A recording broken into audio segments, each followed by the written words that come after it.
Welcome to Solicited Advice to Live Your Best Life. I'm your host, Kate Hess. You're in the right place if you're tired of feeling stressed, anxious, and overwhelmed, or if your critical inner voice is the loudest voice in your head.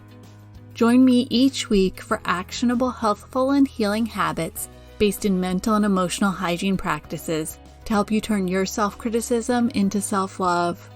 And along the way, bring more freedom, serenity, resilience, and joy into your life. I'm a mental and emotional hygiene coach, and I'm thrilled to join you each week to answer your questions and help you live your best life. Hi there. I'm so glad you're joining me today. Today's questioner asks, are there any helpful tips or advice that have helped you make even difficult tasks become enjoyable and fulfilling parts of life for you? What a great question. I love the awareness this question brings that no matter how much work we do to create our best life, there will be things we have to do or experience which we might otherwise wish to avoid. Last week we talked about what to do when everything in your life feels like a chore. If you missed that episode, hop on over to nourishnestbreathe.com/P9. That's P as in podcast and the number 9, and give it a listen. I'm going to be offering advice in this episode, assuming you've already listened to the last one, and the tasks we're talking about today are truly necessary. I touched on this last week, but a great way to shift things from feeling difficult to enjoyable is to increase your resilience. And a great way to do that is through self-care. But before we get to the self-care, let's talk about resilience for a minute. Being resilient doesn't mean you aren't bothered by things. Rather, it means that when something throws you a curveball, you're able to bounce back faster and with greater ease than if you were less resilient. Think about your favorite pair of sweats or pajama bottoms, the ones you wore so much the elastic began to stretch out more and more and more, and finally gave up so you could only keep them on by tying the drawstring. For a long time, that elastic kept bouncing back into shape after being stretched out. But unfortunately, we can't revitalize elastic, so eventually it lost its resilience and was no longer able to function. Our mental, emotional, and physical well-being functions in much the same way as that elastic. When we experience stress, we become stretched, sometimes pushed to our limits. Eventually, our resilience will diminish and we no longer have the ability to function in the way we'd like. However, unlike the elastic in your sweats, we can revitalize ourselves. Through self-care, we're able to replenish and restore ourselves. Think of it like if each time your sweats went into the wash, the elastic was magically reset back to its original elasticity. When we work on building up our resilience, the mountains in our lives begin to feel like molehills, and things that once felt incredibly difficult suddenly don't feel so hard anymore. They might not be enjoyable, but we don't feel so overwhelmed and challenged by them as we might have if we were less resilient. And the key to building our resilience is consistent, sufficient, and sustainable self-care. If you're feeling like your self-care routine could use a little tune-up, check out episode 4 of the podcast at nourishnestbreathe.com/P4. That's P as in podcast and the number 4. I'll add a link in the show notes. And then get your copy of my free self-care toolkit, also on that page. With 27 pages packed full of self-care tips and techniques, it will guide you through creating a self-care routine that actually works for you and your life, while shifting it from just one more item on your to-do list to something you actually look forward to. I'll add a link to get your copy in the show notes as well. Today's questioner wasn't just looking for a way to make difficult things seem less difficult, though. They were looking to make them enjoyable or fulfilling, and for that, we need to turn to a mindset shift. I feel like mindset is one of those buzzwords that's getting thrown around a lot lately. And while I usually get a little nervous about buzzwords being distorted and taking on an unexpected and not always accurate meaning, I'm really glad people are talking about mindset. Because it simply means the way you think about things, quite literally, the set of your mind. And that is powerful. Because the way we think about things actually creates our experience. And if that feels really woo-woo, stay with me for a second. There's a lot of research to back this up. Let's start with confirmation bias. This is a psychological concept that states that Once you believe something to be true, you'll look for evidence to support your belief. This in turn deepens your belief. For example, if you believe parents shouldn't take their children to sit-down restaurants because they can't behave, when you dine out, you'll only notice the children misbehaving, while you'll miss registering the children engaging in quiet conversation and enjoying their meal. This also works on your view of yourself and your internal experiences as well. If you believe you don't deserve to be happy, you'll be constantly looking for opportunities to be unhappy while missing chances to be happy. The same can be said if you think tasks shouldn't be enjoyable. In that case, you'll focus on all the difficult and unenjoyable aspects while missing out on all the rewarding ones. Next, let's talk about the negativity bias. Again, this is a psychological concept.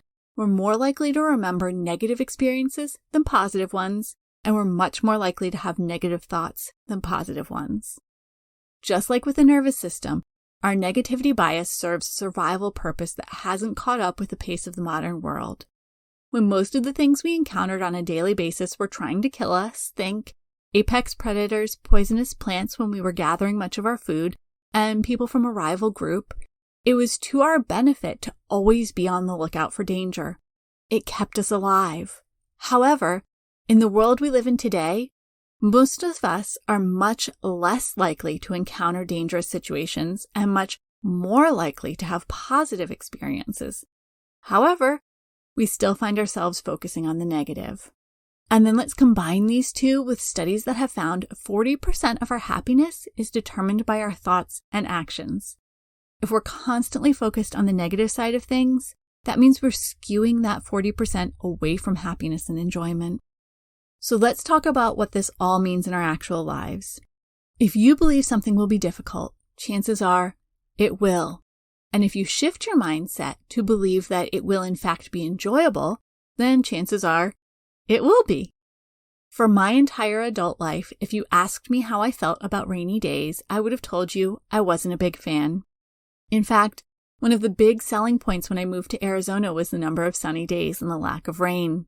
Even living in the desert where it rarely rained, I still dreaded those occasional cloudy days. But then Adam and I bought our first house after moving to Kansas City, and while the house itself is amazing, when we stepped into the backyard, we knew it was the perfect fit for us. The previous owner had poured countless hours and love into building gardens throughout the property. Our gardens are filled with flowers and plants of all kinds. From early spring to late fall, there's always something blooming outside. We have gracious old trees towering over the house and yard. And for much of the year, everything is lush and green. Until we reach mid-July, when, despite the humidity, the heat of summer begins to parch the earth and the plants start to wilt and droop by midday.